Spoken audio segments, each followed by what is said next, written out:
Hello everyone, welcome back to another Umamusume video. If you're wondering, today is 11/6, and coming up at 12 p.m. today will be this video, but in about 3 hours or so, the official release for our new scenario will come out for the Unity Cup, or the Aruhai, I believe it is called in Japan. But not only will it will come out with, of course, a new UMA and 2 new SSRs. So let's go over the first thing coming, Matikanefukukitaru Full Armor. Her stat bonuses are going to be a 10% in stamina, 10% in guts, and a 10% in wit. She's of course a turf racer at A with an F in dirt.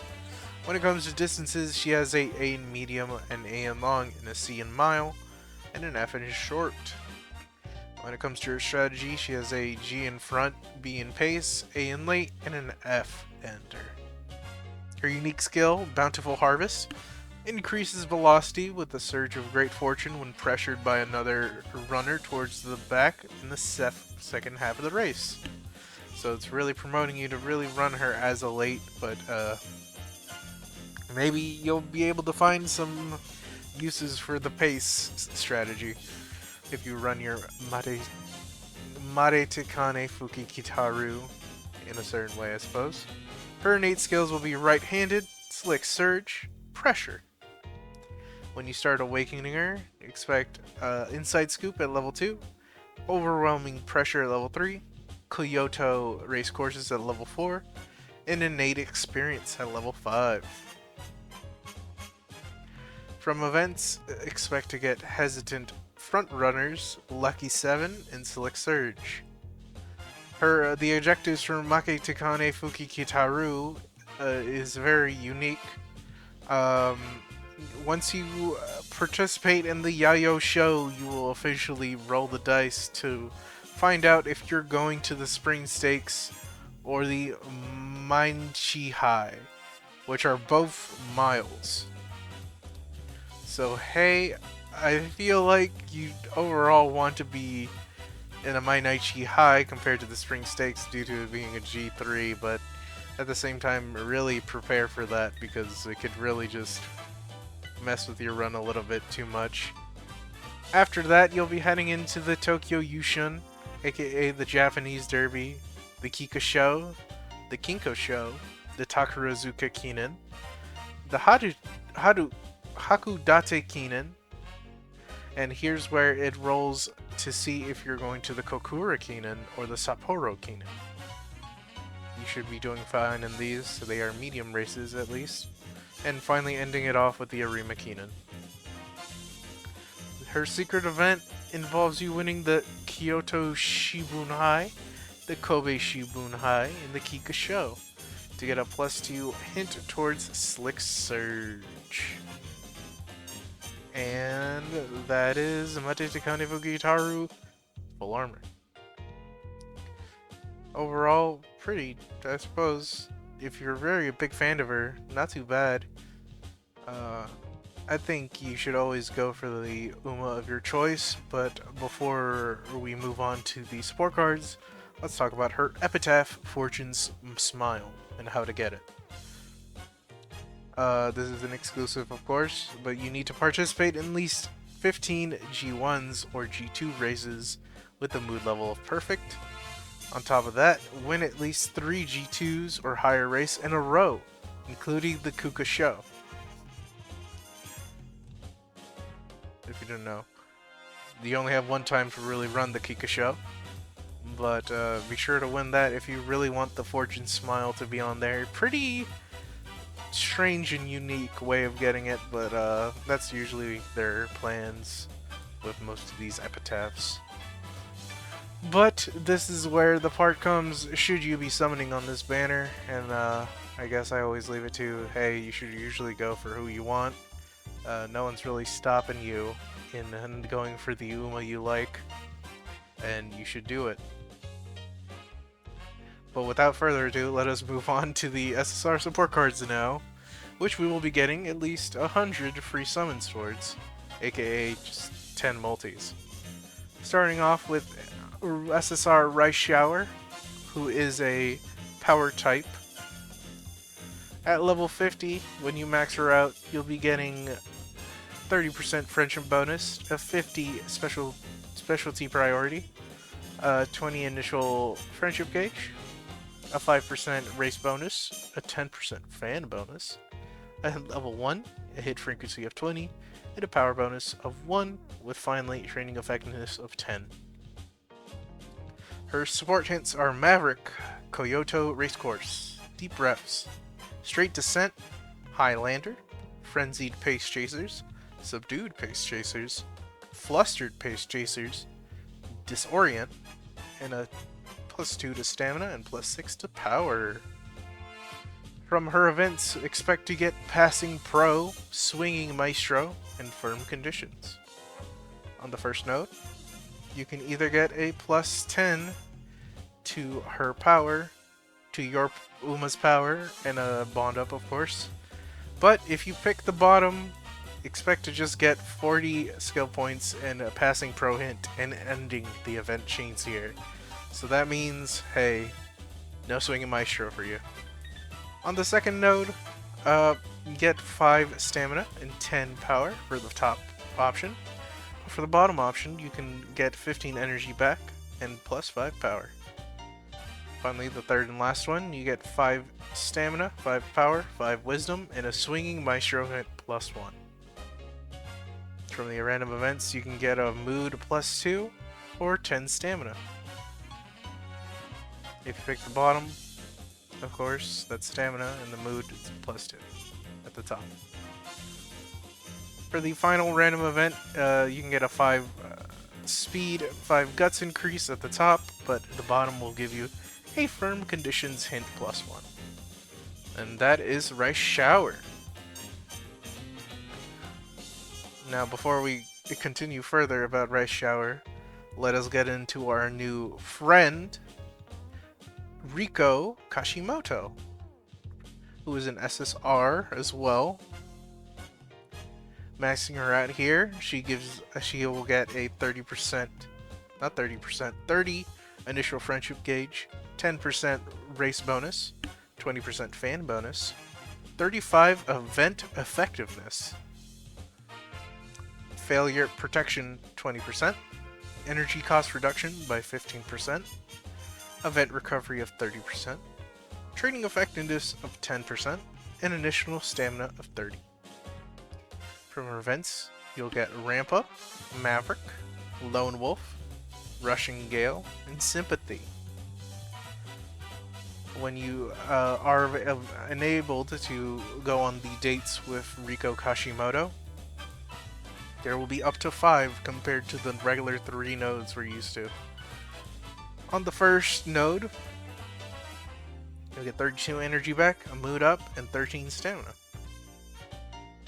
On the second node, you'll get 26 energy back, a mood up, 13 stamina, and 13 guts. The third node, you get the option of going the top, which is 26 energy back, a mood up, 13 stamina, and 6 guts, or the bottom, which will get you 40 skill points and a mood up. Her fourth node will get you 26 energy back, a mood up, speed +13, stamina +6, and a power +6. Her fifth and final node will either get you the following: 32 energy back, a mood +1, 13 stamina, 13 guts, and a rushing gale hint +3. Or you'll get 32 energy back, 1 mood, 6 stamina, 6 guts, and a rushing gale hint +1.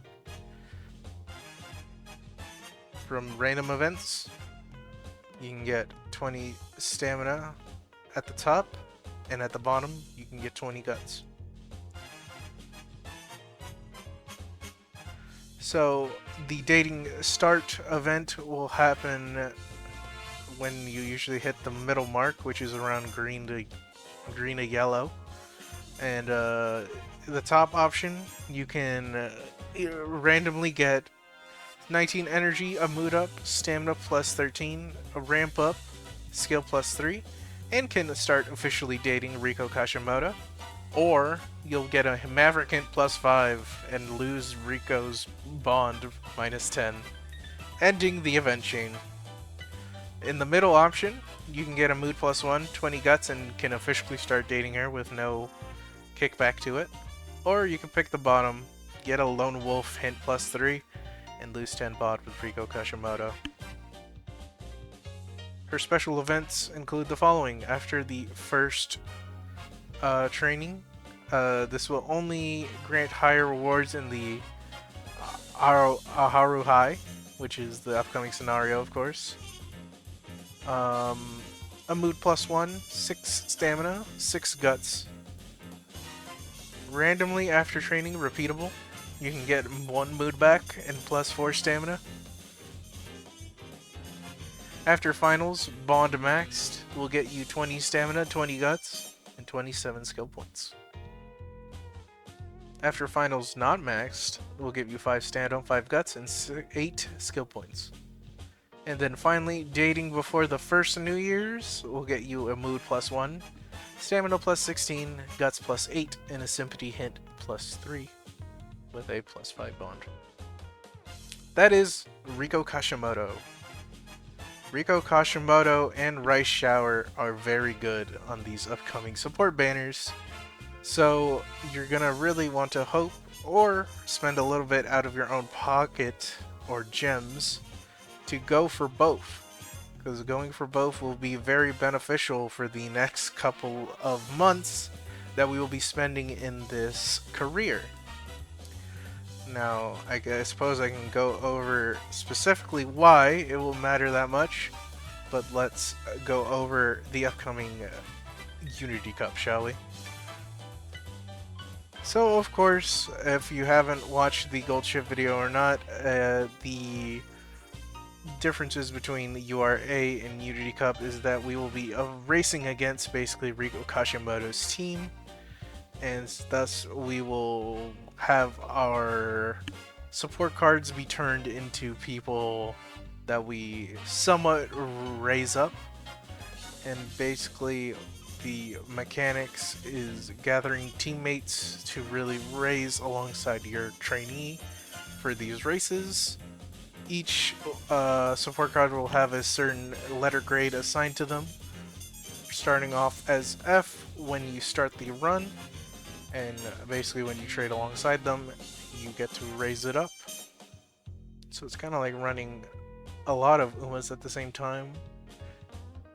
They will reach a point where they will give you basically big spirit explosion of stats and random skill hints for your trainee once they've filled up a gauge.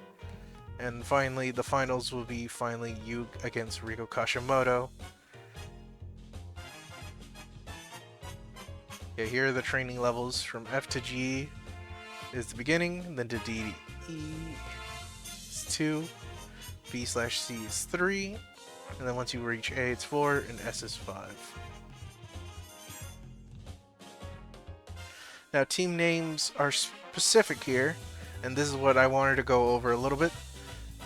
When you're running a, I suppose what they call it is bond scenario support cards, you get a special gold skill when you pick out your team name.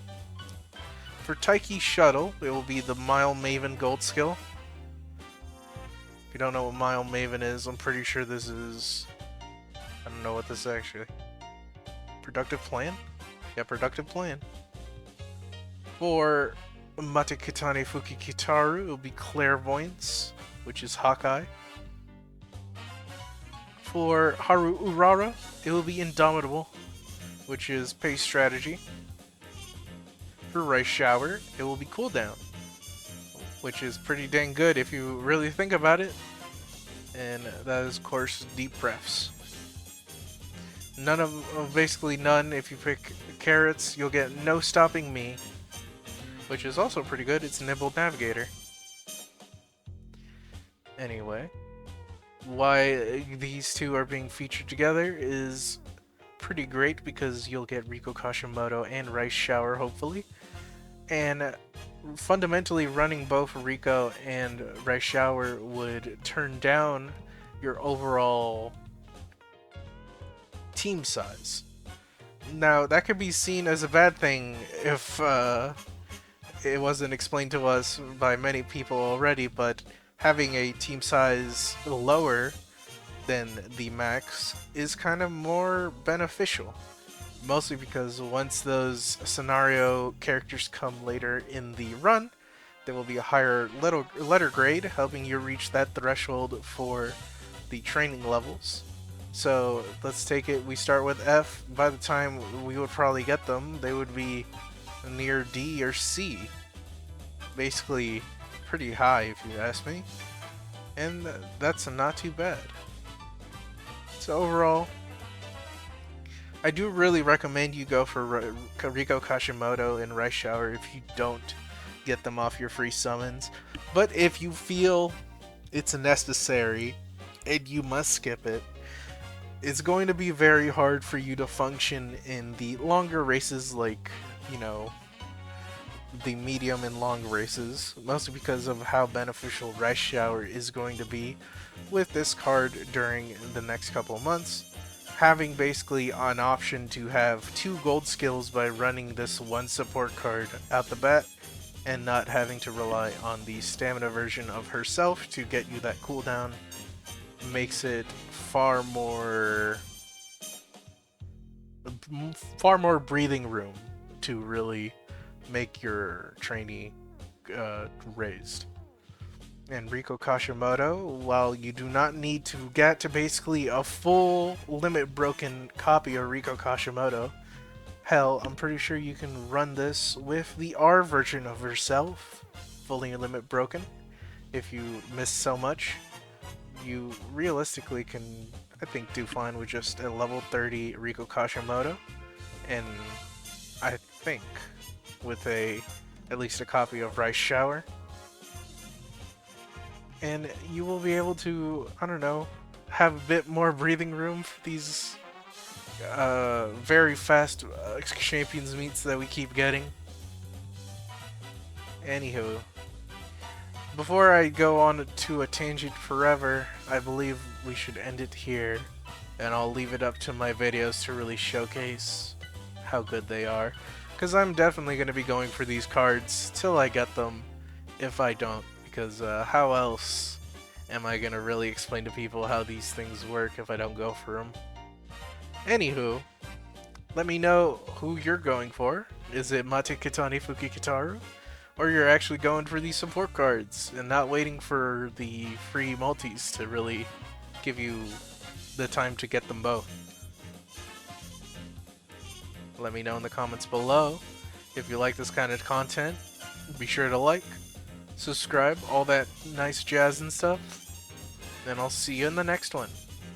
Goodbye!